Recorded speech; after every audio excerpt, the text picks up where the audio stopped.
Kaia, Bumi, venham. Já está na hora de dormir. Ah, não! Conta uma história, mamãe, por favor. Ah, vai, só uma história. Podemos contar da vez em que o tio Sokka salvou a tia Suki e o vovô da prisão. Ah, não, essa já foi. Que tal quando eu consegui que o mestre Paco me aceitasse como aluna? Essa também já foi. Ah, já sei. Que tal o dia em que eu consegui as minhas setas? Ai. Tenho uma ideia. Eu já contei a história da Dama Pintada. Essa é nova. Ótimo. Vamos lá, então. Essa história é tão antiga que as 4 nações, como as conhecemos hoje, ainda não tinham sido formadas. Dominadores de água, terra, fogo e ar compartilhavam o mesmo mundo, sem barreiras ou divisões.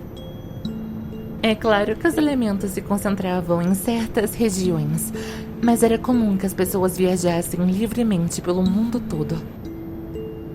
Foram nessas circunstâncias que nasceu uma garota muito peculiar. Uma dominadora de água, no território que um dia viria a se tornar a Nação do Fogo. Não se sabe ao certo suas origens, mas muitos acreditam que ela fosse filha de uma dominadora de água com um nômade do ar. Como eu, mamãe? Sim, como você, Kaia. A garota era uma dominadora de água incrível, e suas habilidades de cura eram as melhores que já se havia visto. Conforme ela crescia e se tornava conhecida, pessoas de toda a Nação do Fogo começaram a vir até a cidade, buscando tratamento com ela.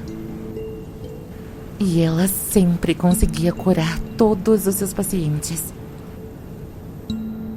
A dominadora também tinha uma relação muito forte com a natureza e os espíritos, e é por isso que tantos acreditam que ela tinha algum parentesco com os nômades.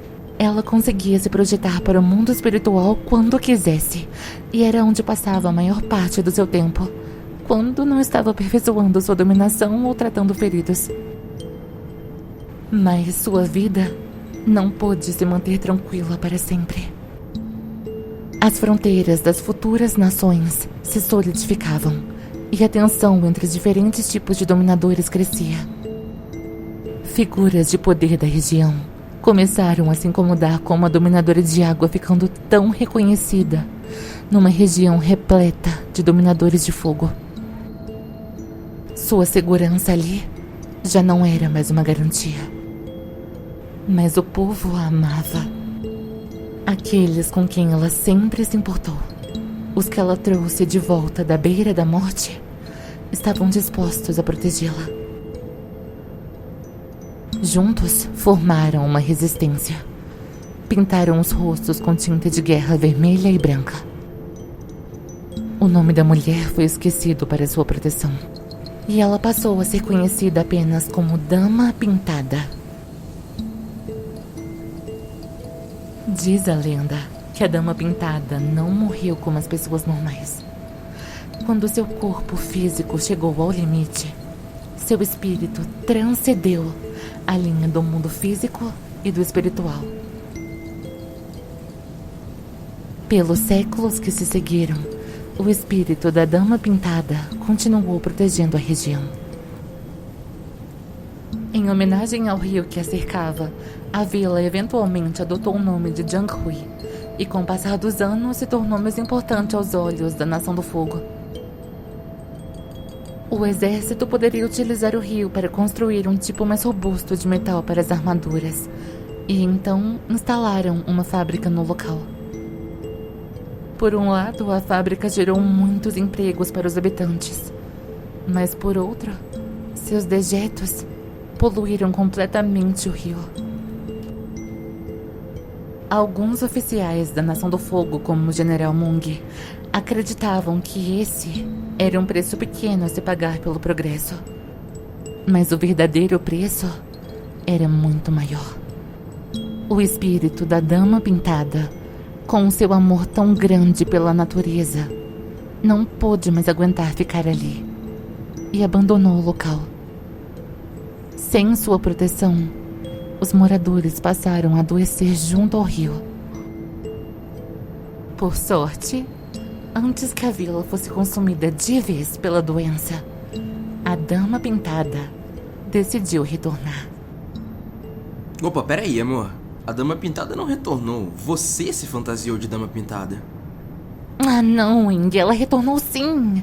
Eu nunca contei pra vocês. É verdade que me disfarcei de Dama Pintada pra ajudar os habitantes.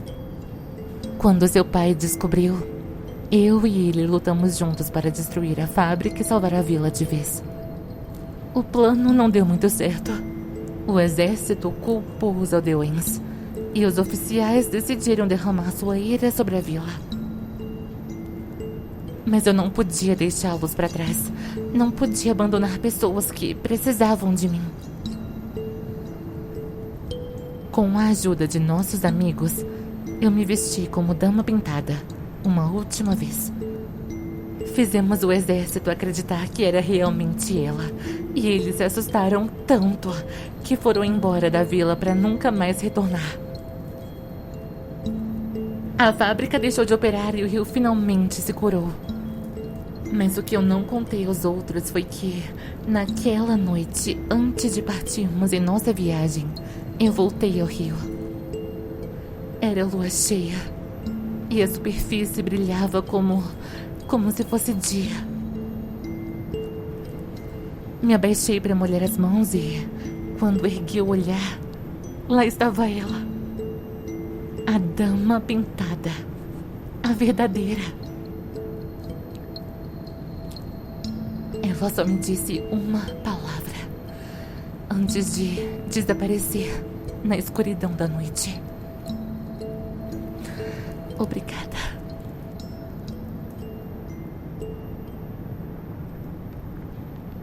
Então quer dizer que a Dama Pintada voltou graças a vocês? Mas é claro, eu sou o Avatar. Ajudar espíritos é comigo mesmo.